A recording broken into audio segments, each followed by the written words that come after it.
Hello everyone, कैसे हैं आप सभी लोग। मेरा नाम है नेहा दीक्षित। आई होप सब बढ़िया होंगे। मैं यहाँ पर करा रही हूँ सीबीएसई 10th क्लास मैथ्स का कंप्लीट सिलेबस और हम चल रहे हैं अपने 13 चैप्टर यानी कि स्टैटिस्टिक्स पर।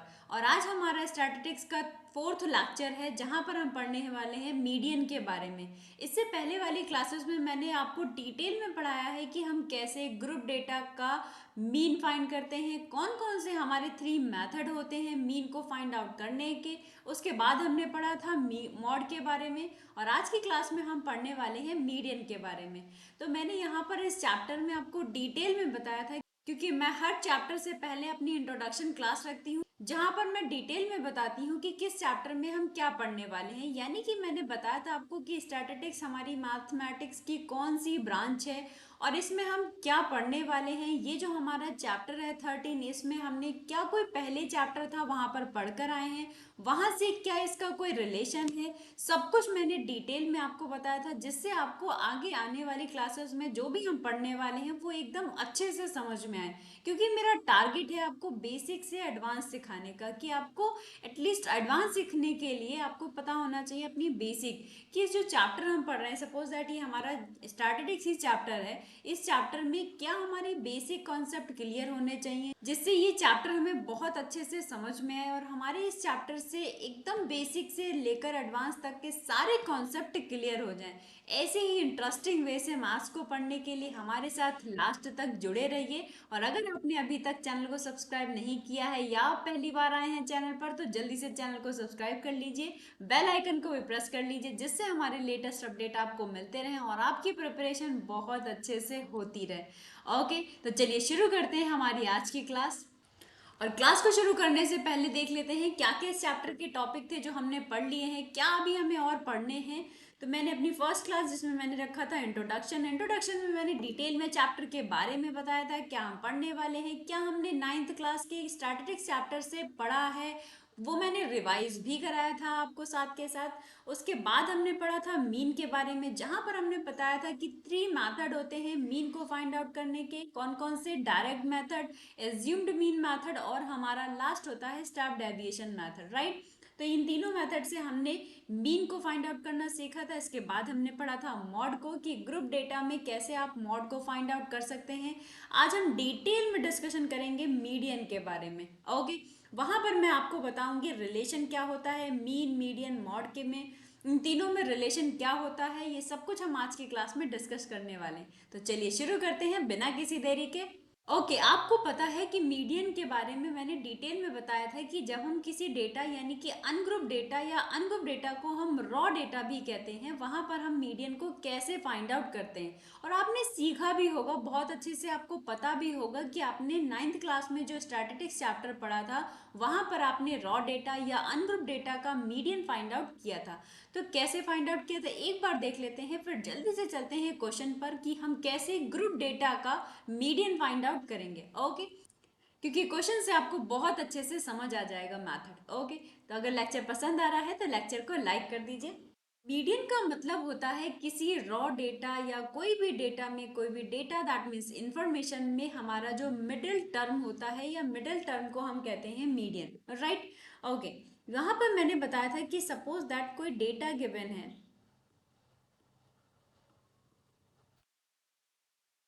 ये हमारा कोई डेटा गिवन है। यहाँ पर हमने देखा था कि इस अनग्रुप डेटा में अगर हमें मीडियन फाइंड आउट करना है तो हमारे पास फॉर्मूला होते हैं दो। दो फॉर्मूले कौन कौन से होते हैं, जब हमारा ये जो ऑब्जर्वेशन है ये ऑब्जर्वेशन इवन होंगे यानी कि नंबर ऑफ टर्म्स हमारे पास इवन होंगे तो दूसरा फॉर्मूला यूज होगा। अगर हमारे पास नंबर ऑफ टर्म ऑड होंगे तो हमारे पास दूसरा फॉर्मूला अप्लाई होगा, राइट। लेकिन उससे पहले जो सबसे बेसिक कॉन्सेप्ट है हमारे मीडियन फाइंड आउट करने का वो ये है कि कोई भी आपको डेटा दिया होगा उसको आपको सबसे पहले आपको असेंडिंग ऑर्डर में प्रेजेंट करना होगा। यानी कि आपको कोई भी रॉ डेटा को सबसे पहले असेंडिंग ऑर्डर में प्रेजेंट करना होगा। तो यहाँ पर मैंने जो डेटा लिखा है वो पहले से ही असेंडिंग ऑर्डर में होता है। अब असेंडिंग ऑर्डर क्या होता है, बढ़ता हुआ क्रम, यानी कि सबसे छोटा नंबर, फिर उसके बाद उससे बड़ा, फिर उससे बड़ा, फिर उससे बड़ा, उससे बड़ा और सबसे बड़ा, राइट। इसको हम कहते हैं असेंडिंग ऑर्डर। ओके, आपको रॉ डेटा को असेंडिंग ऑर्डर में चेंज कर लेना है यानी कि असेंडिंग ऑर्डर में कर लेना है। उसके बाद आता है when n equal to odd, first condition की ये जो नंबर ऑफ टर्म हमारे ऑड होंगे तो क्या कंडीशन बनेगी, अगर हम नंबर ऑफ टर्म हमारे इवन होंगे तो क्या हमारा फॉर्मूला बनेगा। Okay, when n is equal to odd that means median equal to n plus one upon two th term, यानी कि यहाँ पर अगर हमारे सपोज दैट एंड ये 12 नहीं होता, हमारे पास नंबर ऑफ टर्म्स केवल 5 होते हैं, यानी कि यहाँ पर n कितना है 5, राइट। तो अगर हमारे पास 5 है तो इसका फॉर्मूला क्या होगा, 5 plus one upon two th term, that means 6/2, that means third term. अब ये थर्ड यानी कि थर्ड टर्म है क्या, अब इस असेंडिंग ऑर्डर में जो आपको रॉ डेटा गिवन था उसको आपने असेंडिंग ऑर्डर में चेंज किया, वहां पर आप देखिए थर्ड प्लेस पर जो नंबर लिखा है वही हमारा आंसर है, दैट मीन्स ये हमारा मीडियन है। Okay, when n equal to even number, अगर हमारा n इवन होगा तो फॉर्मूला क्या होगा, तो median equal to n upon two of th term plus n upon two plus one of th term और होल अपॉन टू, राइट। इससे जो कैलकुलेशन निकल कर आएगी, इसमें जो हम वैल्यू रखकर, जैसे अभी आपने ऑड में निकाल कर इनका वैल्यू रखा, ऐसे ही आप इस फॉर्मूले में रखेंगे कब, जब हमारे पास यहाँ पर 12 भी गिवन होता है यहाँ, यानी कि हमारे पास n equal to total number of term हमारे 6 हो जाते हैं, यानी कि इवन हो जाते हैं। तो हम इस फॉर्मूला का यूज करके किसी रॉ डेटा या अनग्रुप डेटा का मीडियन फाइंड आउट कर लेंगे। आप अनग्रुप डेटा का तो मीडियन फाइंड आउट करना बहुत अच्छे से सीख गए होंगे, आपने 9th क्लास में सीखा भी होगा, आई होप आपको पता भी होगा। मैंने बता दिया, अगर आपको याद नहीं है तो आप याद कर लीजिए, एक बार रिवाइज हो जाएगा तो आगे की कहानी आपको समझने में बहुत आसान रहेगी, राइट। अब हमें यहाँ पर पढ़ना एक्चुअली ये है कि किसी ग्रुप डेटा को आप कैसे फाइंड आउट करेंगे मीडियन को। तो सबसे पहले इस पे क्वेश्चन पर चलते हैं, देखते हैं हमारे ग्रुप डेटा का कोई क्वेश्चन, उससे हमें मीडियन कैसे फाइंड आउट करेंगे डिटेल में बताते हैं। ओके, हम आ गए हैं अपने क्वेश्चन पर और इस क्वेश्चन में आपको फाइंड करना है मीडियन। मीडियन फाइंड करना है किसका, ये ग्रुप डेटा का। ये आपको ग्रुपिंग इन्फॉर्मेशन गिवन है और इस ग्रुपिंग इन्फॉर्मेशन में आपको क्या फाइंड करना है, मीडियन फाइंड आउट करना है, राइट। तो आपको इस ग्रुप डेटा में, यानी कि आपको ग्रुपिंग फॉर्म में जो डेटा है उसमें आपको मीडियन फाइंड आउट करना है। तो मीडियन फाइंड आउट करने के लिए आपके क्वेश्चन में दिया है मार्क्स 0 to 10, 10 to 20, इस तरीके से, और नंबर ऑफ स्टूडेंट्स गिवन है। तो यहाँ पर सबसे पहले आपको बनाना होगा क्यूमुलेटिव फ्रीक्वेंसी, यानी कि अगर फाइंड करना है किसी ग्रुप डेटा का मीडियन, तो सबसे पहले आपको बनाना होगा क्यूमुलेटिव फ्रीक्वेंसी का नेक्स्ट कॉलम। ओके, यानी कि जिसको हम कहते हैं CF, क्यूमुलेटिव फ्रीक्वेंसी। अभी कैसे निकालते हैं हम क्यूमुलेटिव फ्रीक्वेंसी, एक्चुअली ऐसे निकलती है 5, यानी कि फर्स्ट नंबर में एज इट इज, अब 5 plus 3 that is 8, 8 plus 4 equal to 11, ऐसे आप ऐड करते जाइए और सभी का निकाल लीजिए। ओके, यहाँ पर मैंने अपना क्यूमुलेटिव फ्रीक्वेंसी का कॉलम बना लिया है और सभी की वैल्यू को ऐड करते चले गए हैं, तो हमारा आ गया है 53 लास्ट नंबर। और ये जो लास्ट नंबर आया होगा दैट इज 53, यही हमारा, इनका अगर हम नंबर ऑफ स्टूडेंट को सम कर देंगे एक साथ तो भी हमारा 53 ही आएगा। ओके, तो ये लास्ट नंबर ही हमारा सम ऑफ फ्रीक्वेंसीज होता है। ओके, अगर आपने मॉड वाली क्लास को देखा होगा तो आपको पता होगा, वहां पर हमने मॉडल क्लास को फाइंड आउट किया था सबसे पहले, क्योंकि मॉडल क्लास ही हमारी एक बेसिक इन्फॉर्मेशन थी, उसके आगे हम फॉर्मूला रखते हैं, फिर हम वैल्यू पता करते हैं। सेम एज यहाँ पर भी है, आपको सबसे पहले आपको मीडियन क्लास को फाइंड आउट करना होगा, उसके बाद हम फॉर्मूले पे चलेंगे और फॉर्मूले में फिर सभी की वैल्यू को रखेंगे। ओके, तो मीडियन क्लास फाइंड आउट करने के लिए आपको एक फॉर्मूला लगाना पड़ेगा, यानी कि जो आपका सम आया है, सम ऑफ फ्रीक्वेंसी कितना है हमारा 53, और 53/2 यानी कि n/2 करना होगा आपको, कैसे, मीडियन क्लास फाइंड आउट करने के लिए। जब आप मीडियन क्लास फाइंड आउट करने के लिए 53/2 करेंगे तो इसका कैलकुलेशन आ जाएगा 26.5। अब हम यहाँ पर देखेंगे 26.5 कहाँ पर बिलोंग करेगा, और कहाँ से देखेंगे, cumulative frequency, that mean CF की टेबल से। CF में आप देखिए कि ये अब देखिए 22 है, 22 तक होता है, यानी कि टिल 22 तक, यानी कि जैसे ही 21 रहे 21 होगा तो इसके अंदर आएगा, बट जैसे ही 23 हुआ हमारा तो 3 में हम नेक्स्ट में चले जाएंगे, यानी कि 29 वाले में। ये हमारा क्या है 26.5, तो दैट मीन्स ये 29 वाले टेबल में आएगा, 29 वाले कॉलम में आएगा, और इस कॉलम का जो हमारा मार्क्स है वो क्या है 60 to 70। दैट मीन्स 60 to 70 हमारा आया है, इसको हम कहते हैं मीडियन क्लास। क्या बोलते हैं इसको? Median class. अभी मीडियन क्लास इतना जरूरी क्यों था फाइंड आउट करना? ये बहुत जरूरी है। अभी जब आप मीडियन को फाइंड आउट करने का फॉर्मूला देखेंगे तब आप अच्छे से समझ पाएंगे कि मीडियन क्लास के बिना हम फॉर्मूला अप्लाई नहीं कर पाएंगे, उसमें वैल्यू को नहीं रख पाएंगे। ओके, तो इसलिए मैंने बता दिया यहाँ पर कि आपको मीडियन क्लास कैसे फाइंड आउट करना है। n/2, n that means sum of frequency, और जो भी हमारी वैल्यू आएगी वो हम क्यूमुलेटिव फ्रीक्वेंसी में देख लेंगे कहाँ पर बिलोंग कर रही होगी, वही हमारा क्या हो जाएगा मीडियन क्लास। ओके, अब जल्दी से फॉर्मूला देख लेते हैं मीडियन का क्या फॉर्मूला होता है। हम आ गए हैं मीडियन को फाइंड आउट करने के फॉर्मूले पर। मीडियन कैसे फाइंड आउट करते हैं? मीडियन इक्वल टू होता है L plus n/2 CF upon F into H.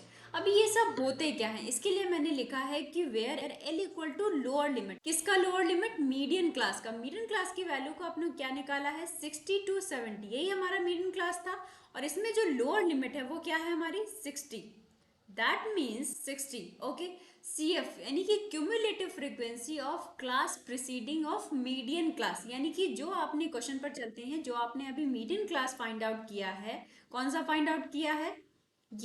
ये हमारा मीडियन क्लास था। एक हमारी preceding cumulative frequency, that means median class की फ्रीक्वेंसी 29, बट इसकी प्रीसीडिंग फ्रीक्वेंसी क्या 22, दैट मीन्स इसकी वैल्यू क्या हो जाएगी 22।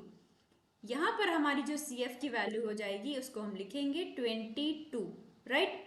फ्रीक्वेंसी ऑफ मीडियन क्लास, अब फ्रीक्वेंसी ऑफ मीडियन क्लास देखते हैं। मीडियन क्लास क्या है हमारा 60 to 70, और दैट मीन्स इसका मीडियन क्लास की फ्रीक्वेंसी क्या है 7। ओके, यहाँ पर आप कंफ्यूज बिल्कुल मत होइए कि हमारी क्यूमुलेटिव फ्रीक्वेंसी और फ्रीक्वेंसी अलग अलग होती है। ओके, तो यहाँ पर आ जाएगा हमारे F की वैल्यू 7, और क्लास साइज आपको पता है कि दो नंबर्स में, यानी कि मार्क्स में देखेंगे आप, दो नंबर्स में कितने नंबर की गैपिंग है, कितने नंबर का अंतर है। तो यहाँ पर कितना है हमारे पास 10 नंबर की गैपिंग है, 10 नंबर का डिफरेंस है, दैट मीन्स क्लास साइज हमारा हो जाएगा 10।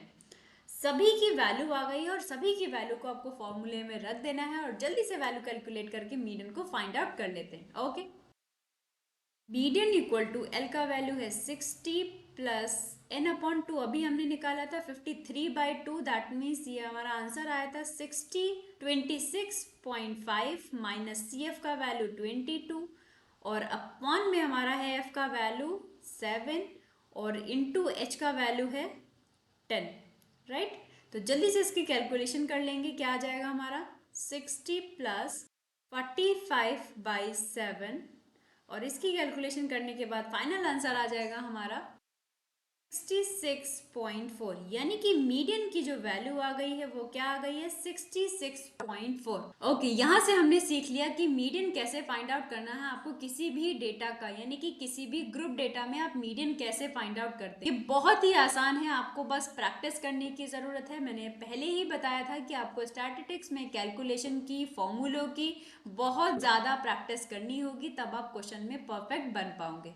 तो आई होप आपको मीडियन बहुत अच्छे से समझ में आ गया होगा। मीन के बारे में, मॉड के बारे में ऐसे ही मैंने प्रीवियस क्लासेस में बहुत अच्छे से डिटेल में डिस्कशन किया है। अगर आपने अभी तक नहीं देखा है तो जल्दी से उसको देख लीजिए, जिससे आपको प्रॉपर समझ में आ जाए। ओके, अब हम यहाँ पर चल रहे हैं रिलेशन के बीच में, यानी कि मीन, मीडियन, मॉड में तीनों में रिलेशन क्या होता है, क्या उस रिलेशन से हमारा क्वेश्चन आता है। हाँ, उस रिलेशन से हमारा एक वन वर्ड में या MCQs में या ऑब्जेक्टिव टाइप में क्वेश्चन आता है, तो आपको वो रिलेशन बहुत अच्छे से याद रखना है, और वो अगर आपका क्वेश्चन आता है तो एज इट इज आपको अप्लाई करना है। इसीलिए बहुत इंपॉर्टेंट है इन तीनों में रिलेशन जानना। तो चलिए देखते हैं क्या रिलेशन है इन तीनों में।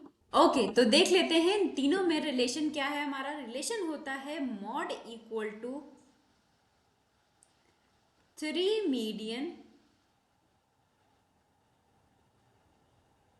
Minus 2 mean.